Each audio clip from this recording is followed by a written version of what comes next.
தெரு பிரசங்கியார் பீட்டர் அப்படிங்கிறவர் ஒரு கிறிஸ்துவ குடும்பத்தை சேர்ந்தவர். பீட்டர் அவர் பேர். அவங்க வீட்டில் தினமும் காலையிலையும் சாயங்காலமும் ஜெப கூட்டம் நடைபெறும். ஜெப ப்ரேயர் நடத்துவாங்க. எப்படி ஜெபம் பண்ணணும் என்பதை இவர் நல்லா தெரிஞ்சு வச்சுருக்கிறார். ஸோ சின்ன வயசுலேருந்தே பேரண்ட்ஸ் கூட பெற்றவங்க கூட இவர் ஜெபத்தில் இருந்து அப்பா அம்மா எப்படி ஜெபம் பண்ணுறாங்க என்பதை கற்றுக்கொண்டார், தெரிஞ்சுக்கிட்டார். அடுத்து கொஞ்சம் பெரியவனாக ஆனவர் வாலிப பருவத்தில் வந்த பிறகு இவருக்கு ஒரு மனசுக்குள்ளே ஒரு ஒரு ஒரு வேண்டுதல், எனக்குன்னு என்னுடைய எதிர்காலம் எப்படி இருக்கும், நான் எதிர்காலத்தில் என்னவா இருக்க போகிறேன் அப்படிங்கிற ஒரு ஒரு கொஸ்டின், ஒரு கேள்வி. இந்த பீட்டர் என்ன செய்கிறாரு, வீட்டிலேருந்து ரொம்ப தூரம் போய் ஒரு மரத்துக்கு அடியில் போய் உட்கார்ந்துருக்கிறார். உட்கார்ந்துருந்துட்டு அவர் யோசிக்கிறார், என்னுடைய எதிர்காலம் எப்படி இருக்கும், நான் என்ன செய்ய போகிறேன், ஆண்டவர் எனக்கு என்ன திட்டம் வச்சுருக்கிறாங்க அப்படின்னு சொல்லிட்டு பல கேள்விகளை அவரே கேட்டுட்டு இருக்கிறார். அப்போ ஒரு முடிவுக்கு வர்றார். என்ன முடிவுக்கு வர்றாருன்னா, நாளைக்கு நான் சாப்பிடாம நான் உபவாசம் இருந்து ஜெபம் பண்ணணும், ஆண்டவர் எனக்கு என்ன திட்டம் வச்சிருக்கிறாருன்னு எனக்கு தெரிஞ்சே ஆகணும் அப்படின்னு சொல்லிட்டு இவர் அடுத்த நாள் அதே மரத்துக்கடியில் போயிட்டு உட்காந்து உபவாசம் இருந்து ஜெபம் பண்ணுறாரு. எல்லா காரியத்துக்கும் ஜெபம் பண்ணிட்டாரு. கொஞ்சம் நேரம் ரெஸ்ட் எடுக்கலாமே அப்படின்னு சொல்லிட்டு ரெஸ்ட் எடுக்கிறாரு. மறுபடியும் ஜெபம் பண்ணுறாரு. சாயங்காலம் சூரியன் மறையதுக்கு முன்னாடி, ஜஸ்ட் பிஃபோர் முன்னாடி ஒரு 3 பேர்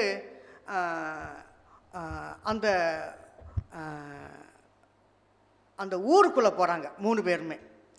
அப்போ இவர் உட்காந்து அமைதியாக பார்த்துட்டு இருக்கிறாரு. இவங்க யாராக இருக்கும், இவங்க என்ன பண்ணுறாங்க, எதுக்காக ஊருக்கு போகிறாங்க அப்படின்னு இவர் கண்ணை மூடிட்டு யோசிச்சுட்டு இருக்கிறார். அப்போ கண்ணை மூடிட்டு யோசிக்கும்போது, நீ அவங்கள போய் சந்தி அப்படின்னு ஒரு வார்த்தை மட்டும் அவருடைய மைண்டில் கேட்டுச்சு. நீ போய் பாரு, அவங்க கூட பேசு அப்படிங்கிற ஒரு சத்தம் கேட்டுச்சு. அப்போ இவர் போய் உள்ளே போயிட்டு அவங்க கூட போயிட்டு, நீங்கள் எங்கே போகிறீங்க, என்ன வேலை பண்ணுறீங்க அப்படின்னு கேட்கும்போது, நாங்கள் எப்போதுமே நாங்கள் ஒரு தெருவில் பிரசங்கம் பண்ணுறவங்க அப்படின்னு சொல்கிறாரு. சரி, இந்த மாதிரி ஒரு சிஸ்டம் இப்போ இருக்குதா? தெருவில் போய் பிரசங்கம் பண்ணுறது இல்லை இல்லை இல்லை. அப்போல்லாம் மக்கா போன் அப்படின்னு சொல்லுவாங்கள்ல, ஒரு தகரத்தில் ரொம்ப நீளமாக இருக்கும், அதை வச்சு கத்துறது மாங்குன்னு கத்தணும். அவன் கேட்டு போயிட்டே இருப்பாங்க. சரி, அதில் இதில் 3 நண்பர்கள், தாமஸ், ஜார்ஜ் அண்டு ஜூனியர், இந்த 3 பேருமே இந்த பீட்டர் கூட சேர்ந்து அந்த தெருவில் ஒவ்வொரு தெருவுக்காக போயிட்டு பிரசங்கம் பண்ணுறாங்க. அப்படி பிரசங்கம் பண்ணிகிட்டு இருக்கும் பொழுது அன்றைக்கி நைட்டு அவர் வீட்டில் போயிட்டு தூங்குறாரு. தூங்கும்போது மறுபடியும் ஒரு சின்ன ஒரு குழப்பம், ஆண்டவர் எனக்கு என்ன வச்சுருக்கிறாங்க, என்ன பிளான் இருக்குது அப்படின்னு ஜெபம் பண்ணிவிட்டு நல்லா தூங்குறாரு. தூங்கும்போது தூக்கத்தில் ஒரு கனவு வருது. அந்த கனவுல மத்தேயு 10ஆம் அதிகாரத்தை படிச்சுப்பார் அப்படின்னு விஷயம் இருந்துச்சு. இவர் மறுபடியும் எந்திரிச்சு ஒரு 5-6 தடவை மத்தேயு 10ஆம் அதிகாரத்தை படிக்கிறார். படிக்கும் பொழுது அந்த 10ஆம் அதிகாரத்தில் என்ன விஷயம் இருக்குது, இயேசு கிறிஸ்து 11 பேரை அழைக்கிறார் ஊழியத்துக்காக, 12 பேர் அழைக்கிறார். அப்போ இதுதான் என்னுடைய உனக்காக நான் வைத்திருக்கிற திட்டம் அப்படின்ட்டு இவர் எந்திரிச்சு அவர் போகிறார். கொஞ்ச நாள் கூட இவங்க இந்த 3 பேர் சேர்ந்து ஊழியம் செய்கிறாங்க, பிரசங்கம் பண்ணுறாங்க. அப்படி பிரசங்கம் பண்ணும் பொழுது 1 வருடம் கழித்து இவர் அந்த சத்தியத்தெல்லாம் படிச்சுட்டு ஞானஸ்தானம் எடுக்கிறார். ஞானஸ்தானம் எடுத்த பிறகு பப்புவா மிஷன் அட்வென்டிஸ்ட் கல்லூரியில் இவர் படிக்கணும்னு ஆசைப்படுறார். அதில் என்ன சொல்லிக் கொடுக்குறாங்க அப்படின்னா, நம்முடைய சபையினுடைய 28 மூல உபதேசங்களையும் சொல்லிக் கொடுக்குறாங்க. அப்போ இவர் நான் படிக்கணும்னு ஆசைப்பட்டு அந்த கல்லூரிக்கு போகிறாரு. கல்லூரியில் போயிட்டு அவர் படிக்கிறாரு. அந்த கல்லூரியுடைய பெயர் என்ன அப்படின்னா, உமௌரா அட்வென்டிஸ்ட் ஊழிய கல்லூரி. அங்கே அவர் படிச்சுட்டு என்ன விஷயத்தை சொல்லிக் கொடுக்குறாங்க அப்படின்னா, சபையினுடைய சரீர ரீதியாகவும் மன ரீதியாகவும் ஆவிக்குரிய ரீதியாகவும் சமநிலையில் ஒரு வளர்ச்சி அடையணும் அப்படிங்கிற விஷயத்த இவர் புரிஞ்சுக்கிறார். அவங்க சொல்லிக் கொடுக்குற விஷயத்த அவர் புரிஞ்சுக்கிட்டு இவர் ஒரு ஊழியத்துக்கு இவர் அனுப்புகிறாங்க. படித்து முடித்த பிறகு ஒரு ஊழியத்துக்கு அனுப்புகிறாங்க.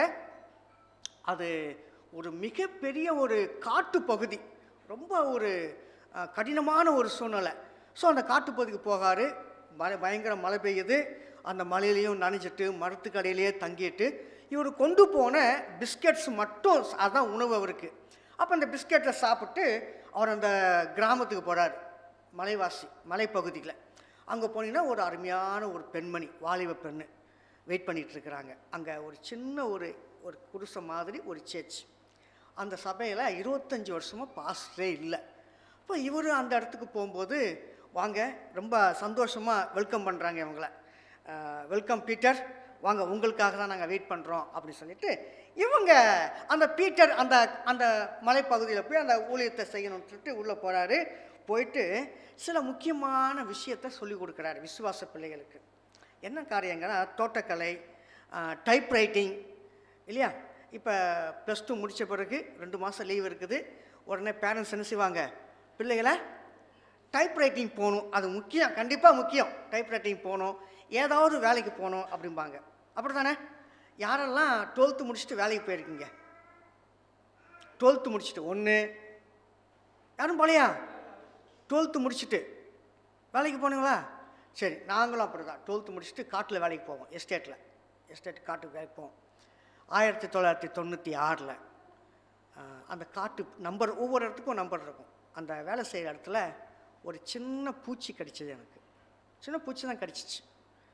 ஸோ கிட்டத்தட்ட 96 12th முடிக்கிறதுக்கு முன்னாடி 95 அந்த வருஷத்தில் கடித்த விளைவு இன்னமும் எனக்கு காயம் இருக்குது.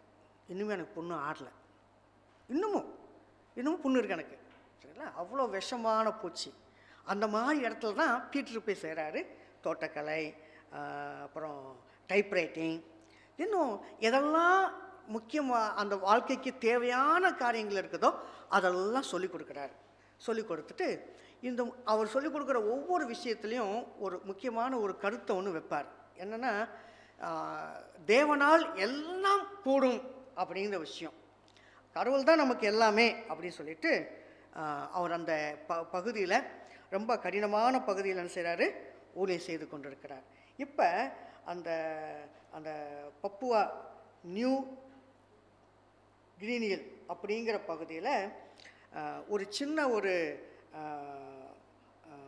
13ஆவது வார காணிக்கையில் ஒரு பகுதி, அந்த இடத்துல ஒரு சின்ன ஒரு கட்டடத்தை கட்டுவதற்காக ஒரு தேவையை வைக்கிறாங்க. இந்த 13ஆவது வார காணிக்கையில் ஒரு பகுதி அந்த இடத்துல ஒரு ஆலயத்தை கட்டுவதற்கும், விசுவாச பிள்ளைகளுக்கு அடிப்படை விஷயத்தை கற்றுக் கொடுப்பதற்கும், நல்ல ஒரு பில்டிங் கட்டுவதற்கு அவங்க உதார்த்தமான காணிக்கை கொடுத்து எங்களை தாங்குங்க அப்படின்னு சொல்லியிருக்காங்க. ஆகினால் நம்ம அந்த ஊழியத்தை தாங்குவதற்கு உதார்த்தமாக கொடுத்து நம்ம உதவி செய்வோம்.